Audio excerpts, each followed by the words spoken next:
മസാല ദോശയ്ക്ക് ആവശ്യമായി ഗ്രേവി തയ്യാറാക്കാം. ആദ്യം കുക്കറിൽ എണ്ണ ഒഴിച്ച് കടുകിട്ട് പൊട്ടിക്കുക. അതിലേക്കായിട്ട് സവാള, പച്ചമുളക്, ക്യാരറ്റ്, ഉരുളക്കിഴങ്ങ് ഇതെല്ലാം അരിഞ്ഞ് നമുക്ക് കുക്കറിലേക്ക് തട്ടിയിട്ട് കുറച്ച് കറിവേപ്പിലയും ഇട്ട് കുറച്ച് ഉപ്പും കൂടി ഇട്ട് കൊടുക്കുക. പെട്ടെന്ന് വാടിക്കിട്ടാൻ വേണ്ടിയിട്ടാണ്. എന്നിട്ട് ഇളക്കി കൊടുക്കുക. ഒരുപാടങ്ങ് മൂക്കേണ്ട കാര്യമില്ല. ഒന്ന് ലൈറ്റായിട്ട് ഉള്ളിയുടെ നിറം ഒന്ന് ലൈറ്റായിട്ട് മാറുന്നത് വരെ ഒന്ന് ഇളക്കി കൊടുക്കുക. എന്നിട്ട് നമുക്ക് ഇതിൻ്റെ പച്ചമണമൊക്കെ മാറാൻ വേണ്ടിയിട്ടാണ്. അതിലേക്ക് നമുക്ക് കുറച്ച് ഇഞ്ചി, വെളുത്തുള്ളി പേസ്റ്റാക്കി ഇടണമെങ്കിൽ അങ്ങനെ ഇടാം. ഞാനിവിടെ ഇപ്പോൾ ചെറുതായിട്ട് കൊത്തി എരിഞ്ഞ് അതിലേക്ക് ഇടുകയാണ് ചെയ്യുന്നത്.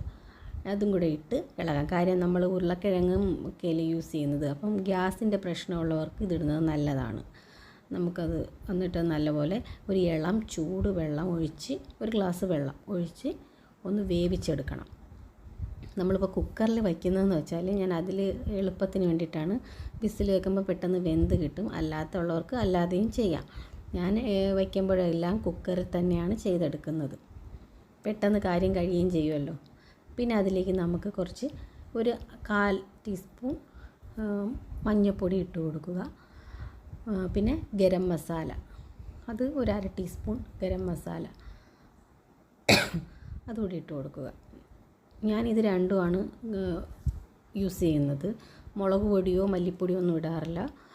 ഈ 2 ഐറ്റങ്ങളും കൂടെ ഇട്ട് അടച്ചു വയ്ക്കും. കുക്കർ അടച്ചു വെച്ച് വേവിച്ചെടുക്കുക. നമ്മൾ വെള്ളം വറ്റിച്ച് നല്ല മസാല പോലെ ഇങ്ങനെ തിക്കാക്കി എടുക്കണം. എന്നാലേ നമുക്ക് ആ മസാല ദോശ ഉണ്ടാക്കുമ്പോൾ അതിൽ ഫില്ല് ചെയ്യാനായിട്ട് ഇത് സാധിക്കത്തുള്ളൂ. പിന്നെ നമുക്ക് ദോശ ചുടാം.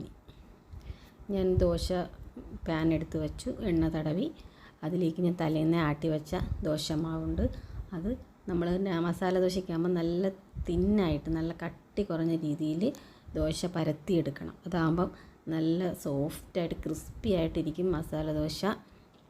നല്ല ടേസ്റ്റായിരിക്കും കഴിക്കാനായിട്ട്.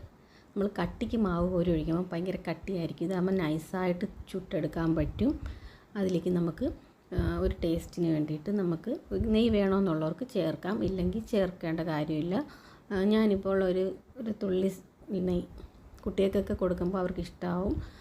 കുറച്ച് നെയ്യും കൂടെ ആഡ് ചെയ്യുന്നുണ്ട്.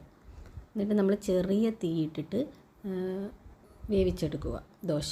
എന്ന് വെച്ചാൽ നല്ല ക്രിസ്പി ആയിട്ട് കിട്ടാൻ വേണ്ടിയിട്ടാണ് ഞാനങ്ങനെ ചെയ്യണമെന്ന് പറഞ്ഞു. ചെറിയ തീ കൂട്ടി വെച്ചാൽ കരിഞ്ഞു പോകും. അതുകൊണ്ട് ചെറിയ തീയിൽ കിടന്ന് വേവട്ടെ. എന്നിട്ട് ഞാൻ മസാല ഫില്ല് ചെയ്യുന്ന വീഡിയോ അതിൽ വയ്ക്കുന്നത് കാണിക്കാൻ മറന്നുപോയി. സ്വയം ക്ഷമിക്കണം. എല്ലാവരും ട്രൈ ചെയ്ത് നോക്കണം. വളരെ ടേസ്റ്റി ആയിട്ടുള്ളൊരു ദോശയാണ്.